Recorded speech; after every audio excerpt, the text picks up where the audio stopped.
It's nearly 2 in the morning on a school night in April, and Dickinson City Manager Theo Melanson is finishing a long night of drinking, parked at a table outside the 517 Sports Bar on the Gulf Freeway. We don't know who picked up the tab here, but we do know who paid for the booze at Melanson's earlier stop that night. Dickinson taxpayers did. Here he is all dressed up for work at Gator's Bar and Grill with another city official, Dickinson's economic boss, Cortland Holman. From text messages, we know they're buddies. The receipt from that night calls it Council Community Relations, an EDC meeting with an unnamed developer. It also details what amounts to 10 regular-sized beers and 7 glasses of whiskey over 3 hours. Other receipts from Melanson to city taxpayers we now have don't often detail what he drank and how much. Some receipts are even missing, but he still gets reimbursed every time he asks. The week before, this same trio had run up a $345 tab doing the people's business. Who's the developer Melanson is whining and dining?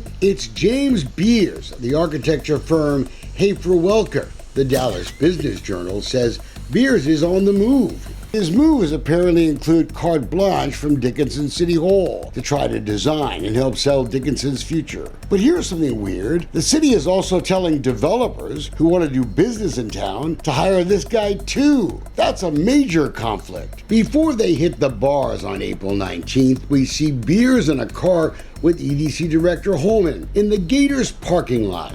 A small drone is put on the roof of their car through the sunroof, and then we watch it fly off. This is what they were looking at: 60 acres of land that border the Gulf Freeway near Farm Road 517. Right in the middle of this aerial exploration is the now abandoned Creekside Apartments. It is a ghost town. Months ago, it was filled with 200 low-income families. Dickinson Mayor Sean Skipworth says families living at Creekside Apartments on Deach Road have until January 1st of 2023 to move out. You've seen the TV coverage surrounding Dickinson's highly publicized move to condemn the Creekside Apartments. I just want answers, like why were we treated this way? But you haven't heard the whole story, and the city of Dickinson may now face big legal trouble for what happened here. Trouble the fire marshal saw coming last December when the city wanted to make the timeline of events at Creekside public. At some point, this may end up in district or federal court, and we're about to tell you why. Look, I feel like I've been done wrong. I had a $30 million property that is now worthless. I need answers, you know? Ahmet Kalkan runs the family-owned Kalkan Capital. It started small. Today, $1.2 billion in assets. The Kalkans say they're in the business of buying distressed properties, trying to improve them. They are credited with reducing crime in apartments they own in the Greenspoint area. We are looking to provide clean, quiet, safe, and friendly communities to low-income housing. That's what we do. We take care of poor people. The first time I'm experiencing something like this is in the city of Dickinson. More than 100 apartment projects, none had ever been condemned. We met Ahmet Kalkan right before the city ordered residents to leave Creekside last November. The city had turned off the hot water after a gas leak in a boiler that served half the complex. It was literally a loose bolt that kept that boiler offline for weeks. Bolts don't typically loosen themselves, but adding to the frustration of the owners, another boiler serving the other half of the complex was unaffected. Yet the city forced those families to suffer for weeks without hot water as they looked for a new place to live. It was, the Kalkan family now fears, part of a long-hatched plan by Dickinson City Hall to target Creekside for destruction, remove those low-income families, demolish the place, then take the land for redevelopment. Yes, it did feel like they wanted the possession of the property. For what reasoning, I don't know, but it did seem as if that piece of property was very important to them. The former manager of Creekside believes the complex was targeted because of where it sits, just off the busy intersection of the Gulf Freeway and 517. Sabotage is a strong word, but that's exactly the word Ahmet Kalkan uses in our interview. He believes the gas leak last year at Creekside was no accident. he suspects foul play and possibly tied to the city's effort to kill Creekside. You believe the boiler was sabotaged?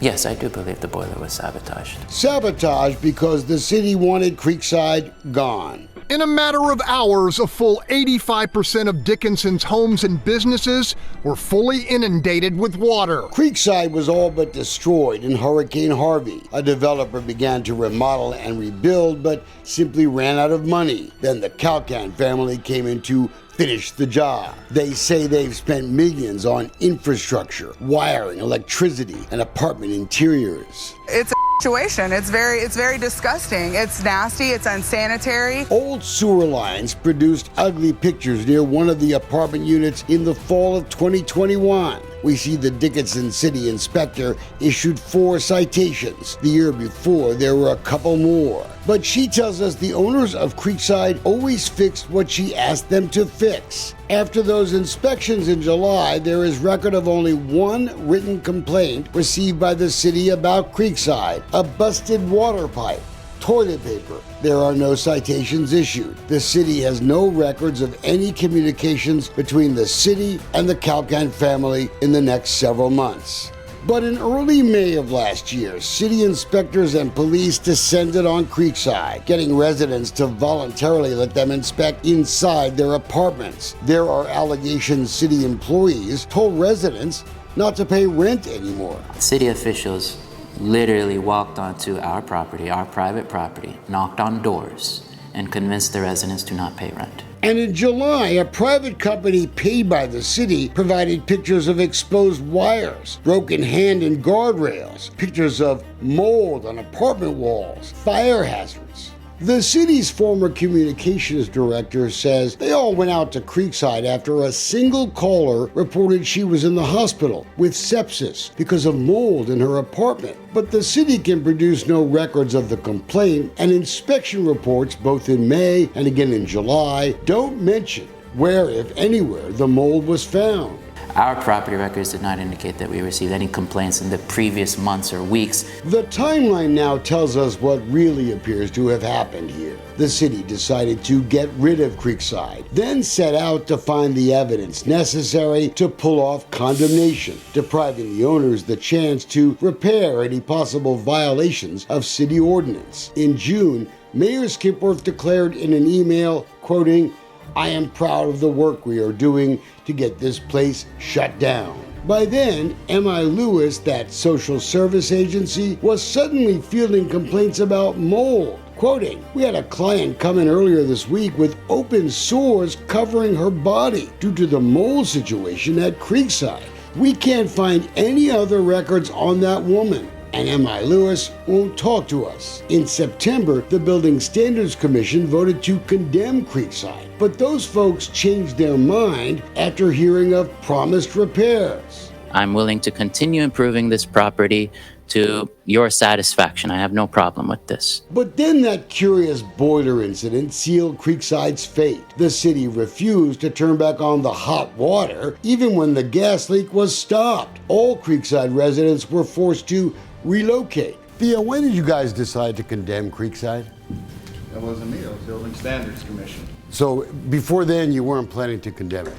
No, sir, we fielded complaints and worked on it. You heard the city manager's denial. We had filed a lawsuit against the city to force the release of public records that were illegally withheld by the mayor. You're about to see what we found.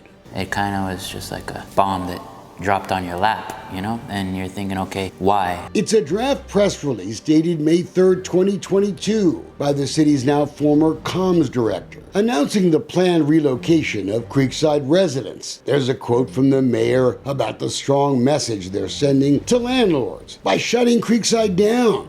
A quote from the fire marshal about the egregious conditions they found. The mayor responds to the planned press release. Looks good to me, except there's one really big problem. Look at that date again. It was the day before inspectors went to Creekside. Owners of the complex hadn't been given a single citation in almost a year, not a single warning of anything wrong. Emails show the city had already asked M.I. Lewis to help relocate residents. And emails from January of 2022 show the newly hired fire marshal was already gathering records about Creekside.